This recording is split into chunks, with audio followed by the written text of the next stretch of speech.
నుండి మేల్కొని మనకు ఊర్ధ్వముఖంగా ఇక్కడ వరకు పయనించి మనకు ధ్యాన నిష్టలో మనము ఇక్కడ ఐక్యమై మనం ధ్యాన నిష్టలోకి వెళ్ళిపోతాం.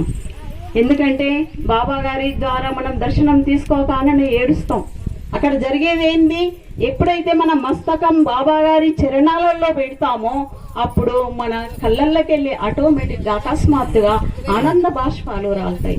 కొందరు అడిగారు ప్రశ్న, బాబా గారు మేము మీ దర్శనం తీసుకోగానే ఎందుకు మా కళ్ళ నుండి నీళ్లు వస్తాయి అని. ఎందుకంటే బాబా గారు చెప్పింది అవి ఆనంద బాష్పాలు. నేను ఇన్ని రోజులు జీవాత్మ అనుకుంటుందట, ఇన్ని రోజులు నేను అజ్ఞానంలో ఉన్నాను.